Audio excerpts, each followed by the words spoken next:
So momentum is the measure of the object's tendency to continue moving in the same direction at the same speed. So if we have a train, lots of mass, moving at a speed, it has a certain momentum.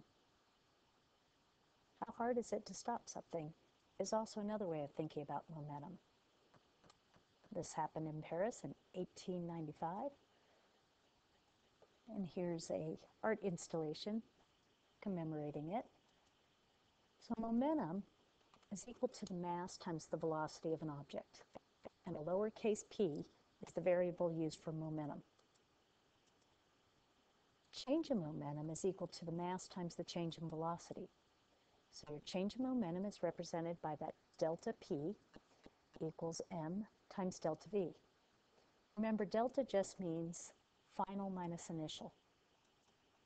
So we can have a change in momentum, and the units will be kilograms meters per second for any momentum value. Now, actually, momentum can be in any mass units and any velocity units, but I encourage you to use kilograms meters per second, as you'll see eventually my reason behind it. So, a simple problem with momentum, or a straightforward problem, says a player with a mass of 80 kilograms runs at 5 meters per second. Determine the momentum.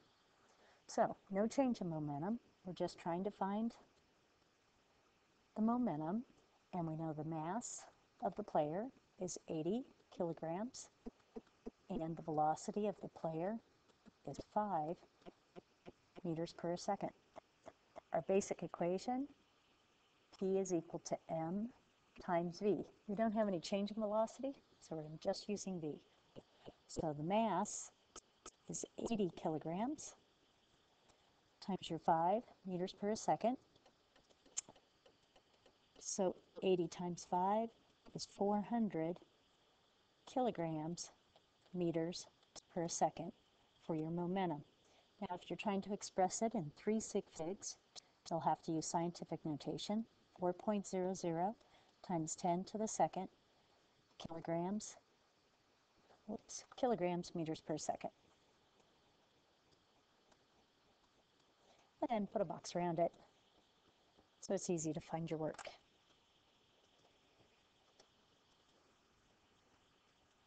So momentum, you can have a large velocity and a small mass, and it'll be very hard to stop.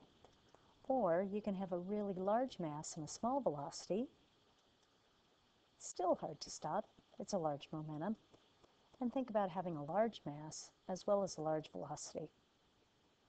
Now, impulse is related to momentum. It changes the momentum, and it's a force applied over a time interval.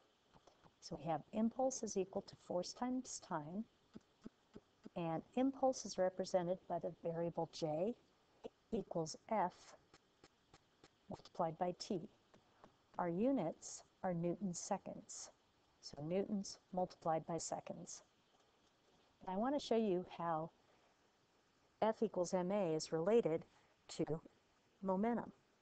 So remember, force is equal to mass times acceleration, and acceleration is your change in velocity over your change in time. I'm just multiplying both sides by t so that I can bring t to the other side.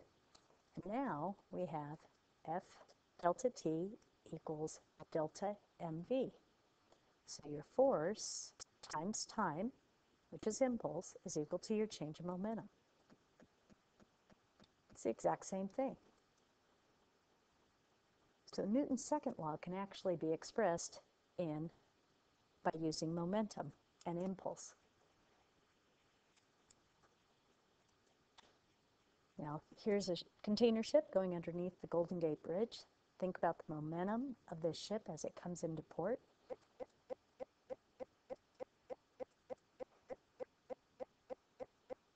And that's what we have.